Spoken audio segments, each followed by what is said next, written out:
9 de la mañana, 8 minutos, 8 minutos, resumen de noticias para quienes están llegando a esta hora a la sintonía de la doble frecuencia, emisora Atlántico La Reina, nos siguen en zonacero.com, jorgecura.com y estamos conectados también a través de todas nuestras aplicaciones. Atención, un hombre de 28 años fue asesinado en la calle 31 con carrera 35, barrio San Roque de esta capital. La víctima, identificada como Cristian Junior Salazar Ferrer, se encontraba consumiendo sustancias estupefacientes junto a 2 personas más cuando al sitio arribaron 2 sujetos en una motocicleta.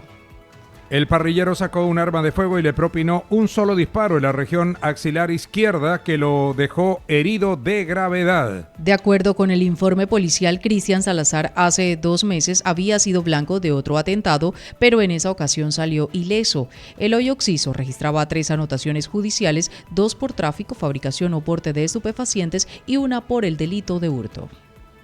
En la clínica Santa Ana de Dios falleció un joven de 17 años que el pasado lunes a las 6:30 de la mañana había resultado herido con arma de fuego en medio de un procedimiento policial y lesionado por la comunidad en la carrera 14 Sur con calle 48, barrio Las Cayenas de Barranquilla. El joven Andrés Felipe Cuadro Ospina, en compañía de otro hombre identificado como Samuel Enrique Gutiérrez Osorio, quienes se movilizaban en una motocicleta, minutos antes amedrantaron con un revólver calibre 38 a un miembro activo de la Policía Nacional y le hurtaron sus pertenencias, entre ellas 2 cadenas de oro.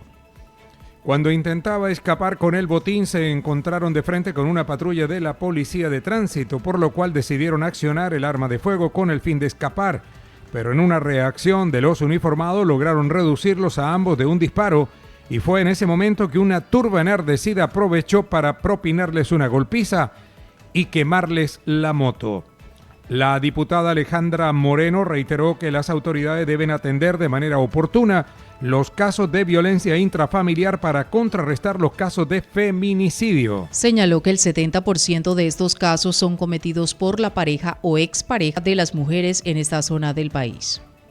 Moreno advirtió que las autoridades deben hacerle un seguimiento especial y evitar que los responsables de los feminicidios queden en libertad. En el Consejo de Seguridad sobre Violencia de Género se habló de articular todas las acciones de las autoridades con la sociedad civil, anotó la diputada.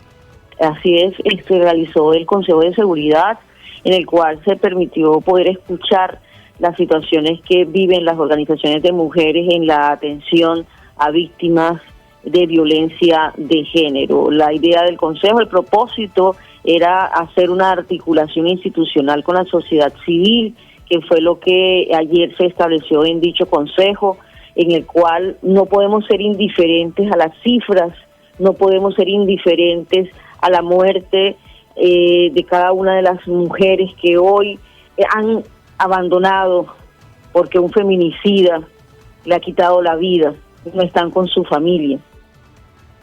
El presidente de Andesco, Camilo Sánchez, denunció que el ministro de Minas y Energía, Edwin Palma, pretendió chantajear y callar a los gremios porque se le reclama el pago de los subsidios para los estratos 1, 2 y 3. Anunció que denunciará a Palma ante el Ministerio de Trabajo, al tiempo que reiteró que es urgente que el gobierno nacional pague esta obligación para evitar un apagón en el país. Los generadores están al límite y el pago del subsidio no es un regalo, sino una obligación del gobierno nacional, expresó Camilo Sánchez. Claro, y creo que fue muy importante ver que la agente interventora de manera técnica le está diciendo al ministro, usted sabe que si no entrega estos recursos y no se le paga a los generadores, vamos a tener un apagón en la costa. Necesitamos los recursos para hacer la inversión, es plata que le deben a estas personas que han entregado esa energía, y lo triste es que el ministro, después de que oyó esa declaración y que yo le dije que ya había tenido el apagón, quiso chantajear no solamente a Andesco, sino al Consejo Gremial, diciendo que él iba a pedir que se salieran las empresas públicas de nuestro gremio. Eso es un atrevimiento, eso es una falta de respeto de un ministro que se volvió activista y no ha entendido que nosotros lo que hacemos es defender a las empresas. El presidente de Asocodi, José Camilo Mansur, reiteró el llamado al gobierno nacional para que pague los subsidios de energía y asigne los restantes recursos presupuestales para el presente año. Advirtió además que es necesario que cumpla con los recursos para las empresas del sector intervenidas, entre ellas Aire. Se requieren 300.000 millones de pesos para el financiamiento de los subsidios de energía y las empresas y generadoras más pequeñas no pueden continuar con la financiación, señaló Mansur. Reiteró que la deuda del gobierno nacional por concepto de subsidios asciende a 3.1 billones de pesos.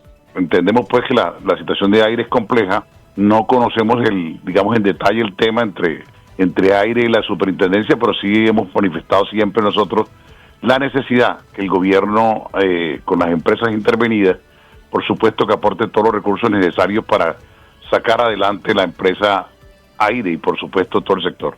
Los subsidios se financian con la contribución, la sobretasa, Jorge, que pagamos los usuarios de los estratos 5 y 6 y el sector comercial, pero eso no alcanza anualmente, entonces hay necesidad de recurrir al presupuesto general de la nación. ¿Y cuántos son esas necesidades? El valor que tú mencionas, Jorge, de 300.000 millones de pesos mensuales se requiere para poder financiar los subsidios de los usuarios.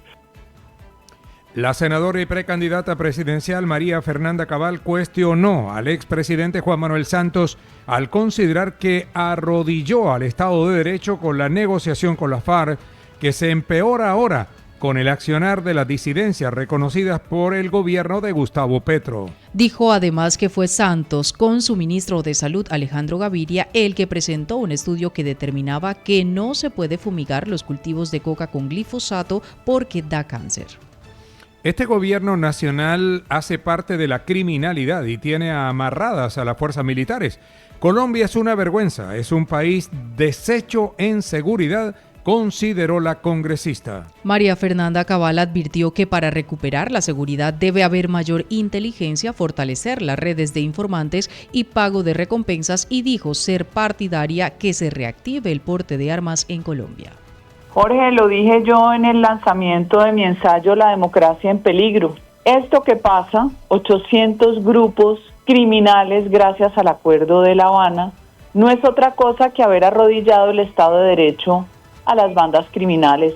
Punto 4 del Acuerdo de La Habana, el Estado tiene que pedir permiso a las comunidades para erradicar. Desde ahí viene el veneno, por eso me extraña tanto la rabia y el reclamo de Juan Manuel Santos hace como 3 días en una universidad achacándole a Petro, que fue quien fortaleció las disidencias. Qué curioso que Santos no muestre el mapa de lo que él nos dejó. Él nos dejó las zonas de concentración en zonas llenas de coca. Él nos dejó las zonas de concentración en zonas de corredores como Fonseca, Guajira. Ahí las empresas tratan de generar riqueza y estos personajes ya amparados por la impunidad, lo que hacen es seguir. La senadora María Fernanda Cabal afirmó también que 4 de los 5 precandidatos presidenciales del Centro Democrático avanzan en un acuerdo para definir el mecanismo para la escogencia del candidato único de esa colectividad. Destacó que el expresidente Álvaro Uribe los dejó en libertad para concretar este proceso, al tiempo que realizó cuestionamientos a la forma de actuar del precandidato y senador Miguel Uribe. De otra parte, la congresista María Fernanda Cabal consideró que el presidente Gustavo Petro apoyará a Daniel Quintero para la presidencia de la República porque lo tiene en su corazón. El abogado José Lombana consideró que la constructora Bolívar es víctima del robo o despojo de tierras en el municipio de Soledad. Manifestó que por esta situación más de 1.100 familias se han visto afectadas dentro del programa habitacional Puerto Campana que adelanta esa constructora. El señor Lombana señaló que presentaron una querella de posesión de un predio que no ha sido atendida por la alcaldía de Soledad.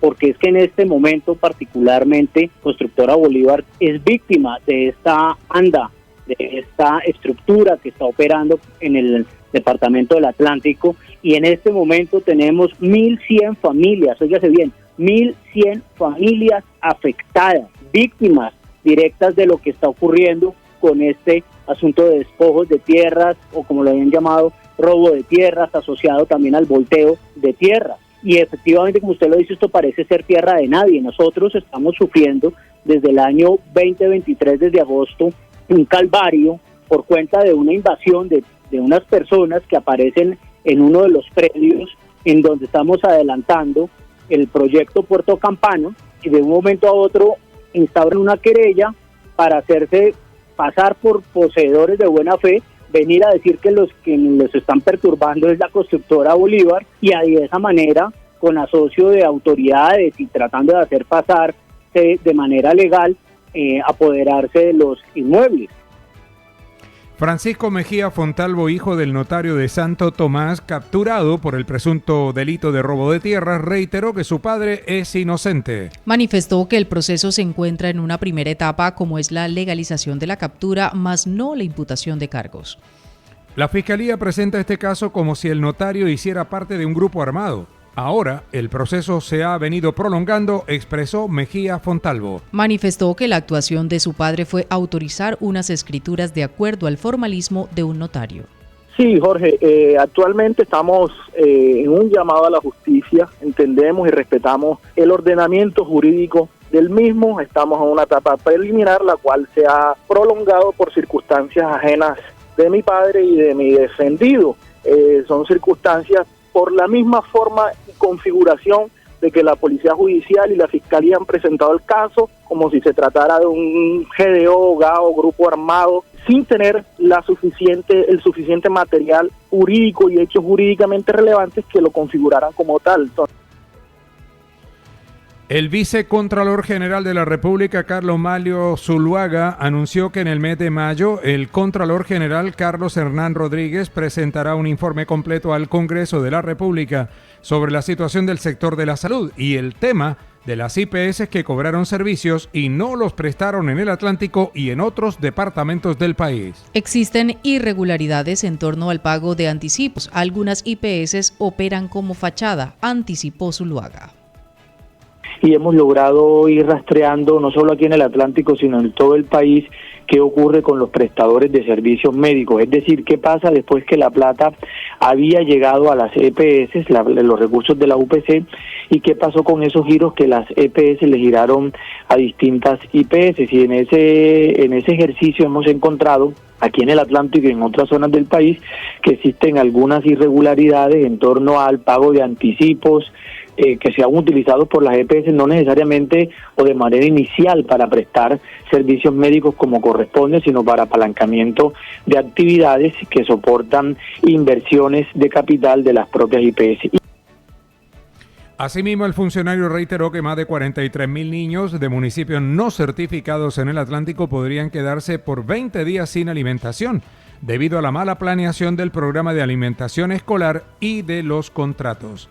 El senador José David Name afirmó que el proyecto de reforma constitucional con el que se pretende instaurar el transfugismo se hundirá en el Congreso de la República. Señaló que los partidos de la U, el Conservador, Cambio Radical y Liberal, informaron que se apartan de esta iniciativa por ser diferente a la presentada meses atrás.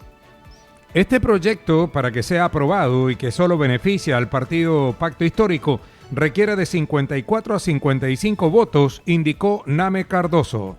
El pasado lunes, la bancada del partido de la U hizo una reunión oficial y por amplia mayoría decidió no votar la ley de transfugismo que se encuentra en sexto debate en la plenaria del Senado de la República.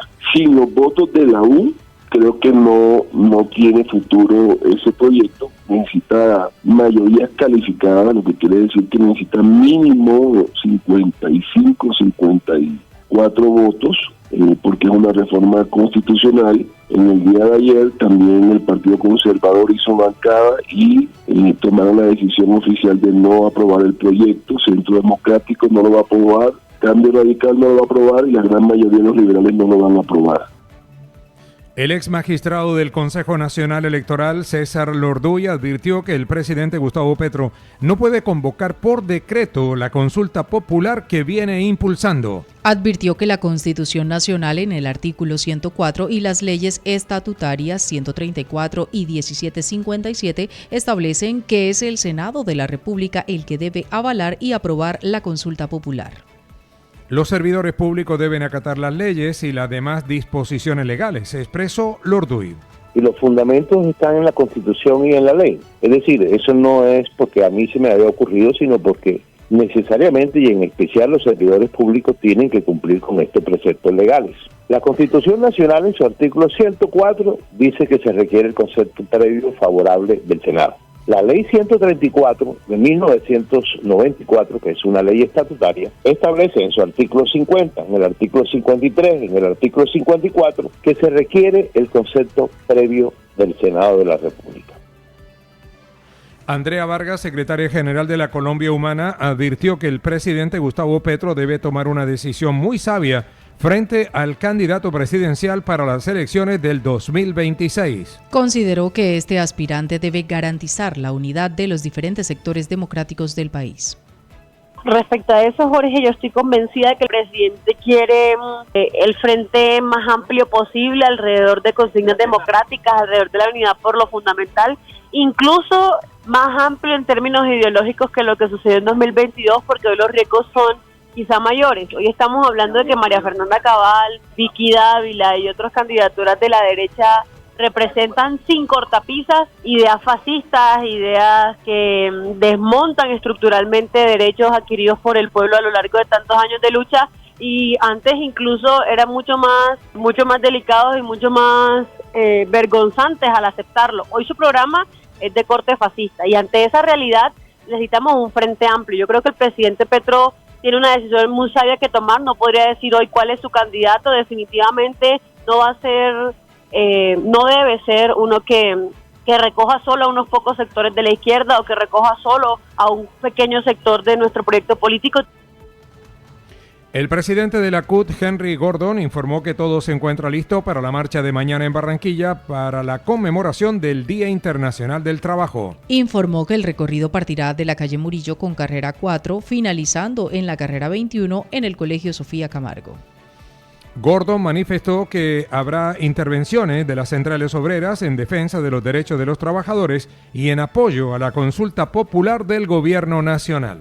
Pues 1 de mayo, Día Internacional de la Clase Obrera, se cumplen 139 años de los mártires de Chicago. Mañana vamos a hacer una gran movilización sin precedentes en el departamento del Atlántico y en Barranquilla. Concretamente, vamos a concentrarnos en la carrera 4 con la calle 45. A eso de las 8 de la mañana estaremos desfilando por la calle 45 a eso de las 10 de la mañana. Y pues llegaremos hasta la carrera 21, de la carrera 21 subimos hasta el Colegio Sofía Camargo, ahí en la cancha que está detrás de ese colegio. Ese sería el recorrido. Pues en el inicio pues se darán unas intervenciones de las organizaciones de las centrales obreras, organizaciones sociales. El dólar, después de varios días, por fin sube. 16 pesos con 87 centavos. La divisa estadounidense flota en 4.215 pesos con 70 centavos. Tasa representativa del mercado para hoy, 4.198 con 83 centavos. 9 de la mañana, 26 minutos. Ya regresamos.